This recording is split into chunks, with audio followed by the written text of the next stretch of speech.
ជំរាបសួរបងប្អូនទាំងអស់គ្នាបាទឲ្យបងប្អូនមើលចំបៃជ័យមង្គលហើយភាសាអង់គ្លេសគេហៅ Actinium បាទខ្លះគេហៅចំបៃឥណ្ឌាបាទតាមតំបន់បងប្អូនជ័យមង្គលចំបៃជ័យមង្គលបាទតាមមង្គលក៏បានឲ្យតែល្អបាទចំបៃឥណ្ឌាក៏បានខ្លះគេចំបៃទឿចំបៃឥណ្ឌាទឿបាទព្រោះវាទឿមែនបងប្អូនព្រោះវាទឿមែនបាទការពិតដើមជ័យមង្គលឬក៏ជ័យចំបៃជ័យមង្គលនេះបងប្អូនការដាំដុះហ្នឹងគឺវាមិនស្រួលឬក៏លំបាកពេកទេដោយសារតែអានេះវាបងប្អូនស្គាល់ដើមចំបៃហ៎បាទបើដើមចំបៃជ័រច្រើនបាទជ័រច្រើនអញ្ចឹងវាងាយស្រួលកាត់បន្តទេបាទហ្នឹងហើយប៉ុន្តែគ្រាន់តែខ្លះពីដើមចំបៃបន្តិចការថែទាំមកវាណាចំបៃ10ព្រោះទាំង10ចំបៃយើងណាប៉ុន្តែនេះអត់ទេណា10ព្រោះទាំង10ទេបងប្អូនតើមានបច្ចេកទេសដែរបាទការលាយដីកន្លែងទីតាំងការផ្សាំហ្នឹងការកាត់បន្តខុសគ្នាបាទហើយបងប្អូនមកមើលមើលរុក្ខជាតិនេះបើយើងតាំងលំអកន្លែងផ្ទះវិឡាឬក៏កន្លែងរកស៊ីលុកដូស្អាតណាស់បងប្អូន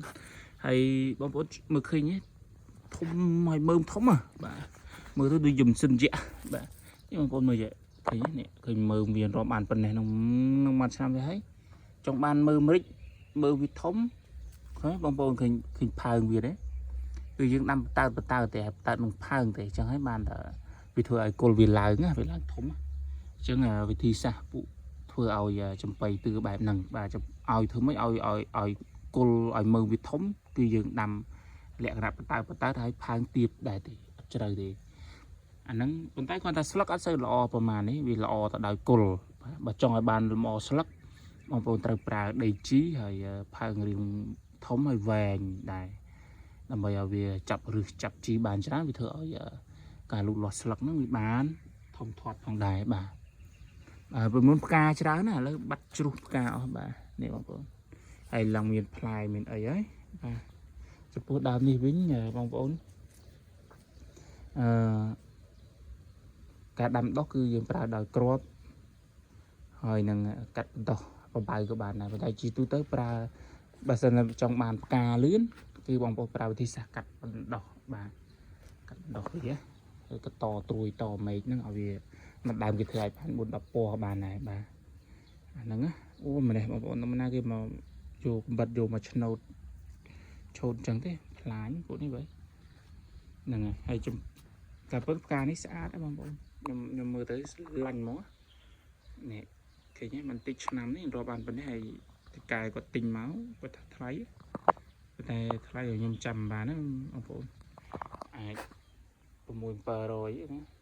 ដើមអាចមិនថោកទេដើមប៉ុណ្ណេះបាទមិនថោកទេព្រោះគេចិញ្ចឹមយូរឆ្នាំដែរអស់ទឹកអស់